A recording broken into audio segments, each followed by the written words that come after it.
মা, মা গো মা, তুমি অমৃত লোক থেকে আমাকে আশীর্বাদ করো মা। তোমার অন্তিম কালে তোমার পদ স্পর্শ করে মাঝে মাঝে একটু যে ধরো। শপথ আমি করেছি, বাদাম ভাই চান क्या वाली তার মর্যাদা যেন আমি রাখতে পারি। তুমি যে সময় পারবে না, ঠিক আছে? এবার তবে সামনে গিয়ে কিন্তু চলে যাবে। এই নির্জন রাস্তার মাঝে কোথা থেকে একটা বাচ্চা ছেলে কন্যা দিকে আসছে। ওই তো ডাস্টবিনে পড়ে আছে একটা ফুটফুটে ছেলে।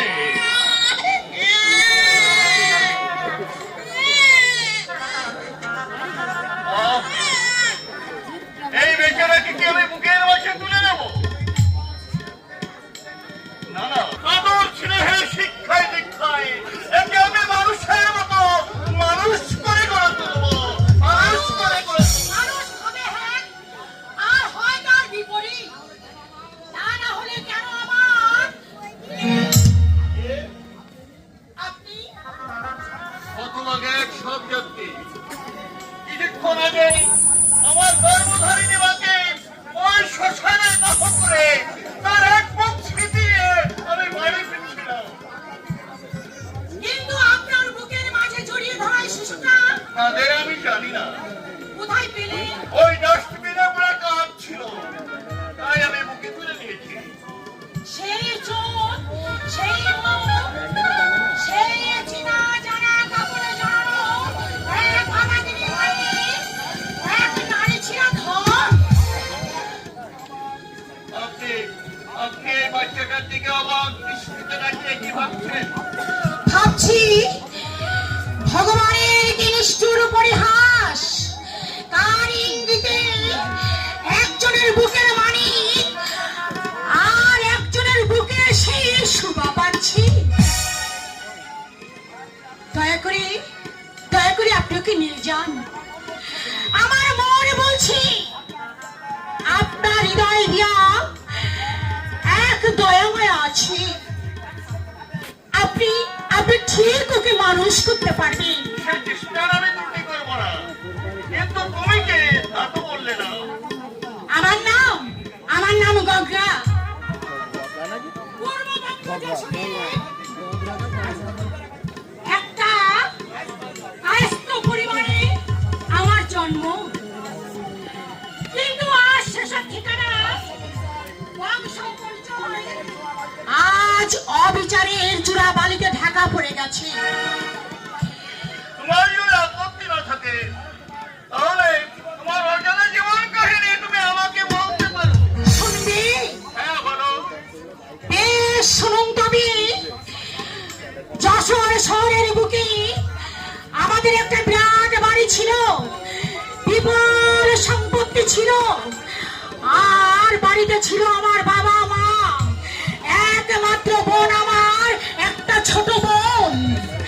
1971 সালে যখন পূর্ববঙ্গে যুদ্ধ শুরু হয়ে গেছে, চলছে বিলুপ্তি, গুলি, বর্জ্য আর বাজি, ঠিক তখনই দাদা সেই সঙ্গে শেষ মাতৃকায় মুক্তি মন্ত্রে দীক্ষা নিয়ে মুক্তি ভোজের নাম লিখালে যশোর ক্যান্টনমেন্টে গিয়ে দাদা শহীদ হলো। একদিন বর্বর খান সেনারা আমাদের বাড়িতে আগুন ধরিয়ে দিল। আমারই চোখের সামনে আমার বাবা মাকে খুন করলো, আমার বোনটাকে নির্যাতন করলো, আমাকে অমানসিক নির্যাতন করলো। আর দাদার চোখে ধুলো দিয়ে এক বুক তিরাস আর কান্নাকে সম্বল করে এক উদ্যস্ত বাস্তবের মতো আমি চলে এলাম এই পার বাংলা। এখানে এসে কিছুদিন সমাপ্ত শিবিরে কাটিয়ে এক দূর সম্পদ আত্মীয়কে মনে করে এই কলকাতায় আমি এলাম। তারপর আর বাড়িতে হ্যাঁ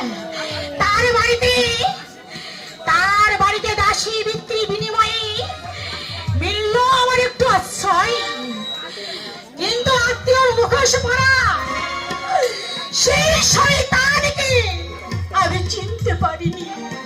তারপর কি হলো? তোমার অসহায়তার সুযোগে সেই আত্মীয় আমার নারী জীবনের শ্রেষ্ঠ সম্পদ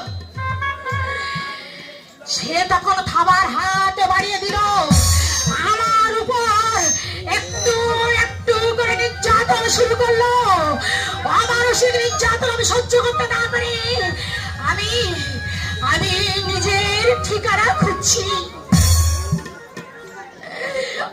একমাত্র একটু আশ্রয়ের জন্য।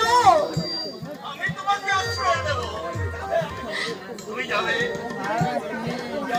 তোমার এই অচেনা দাদার সঙ্গে ছোট বড় হয়ে তুমি যাবে আমার বাড়িতে। দাদা, আরে বোন, আমিও তোমার মতো একজন জনমুখী মানুষ। গত বছর আমি আমার বাবাকে হারিয়েছি, আর কাল হারালাম আমার গর্ভধারীর মাকে। বাড়িতে আছে আমার 2 বছরের ভাই সুকান্ত। তাই সেই ভাইকে আমি কিভাবে মানুষ করবো সেই ভাবনায় আমি একেবারে পাগল হয়ে যাচ্ছি। দাদা, আমার সেই সত্য মাতৃ হারানো ভাই আর এই রাস্তা থেকে ঘুরিয়ে পড়ো ছোট শিশু, তুমি মায়ের আমার পূরণ করবে, বলো না বলো? মা, আমার সেই মায়ের মহান দায়িত্ব আমাকে বুঝা বলতে হবে। তুমি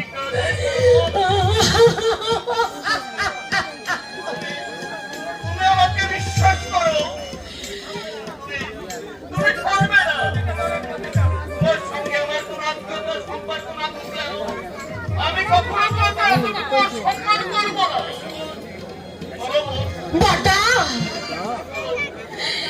লজ্জা ঘৃণা আর অন্ধ কুসংস্কারকে 2 হাতে সরিয়ে আমার অবরণী ছোট মন হয়ে তোমার এই হতভাগ্য দালান আধার ভরা দুঃখের ঘরে সুখের প্রদীপ জ্বালাবে। দাদা,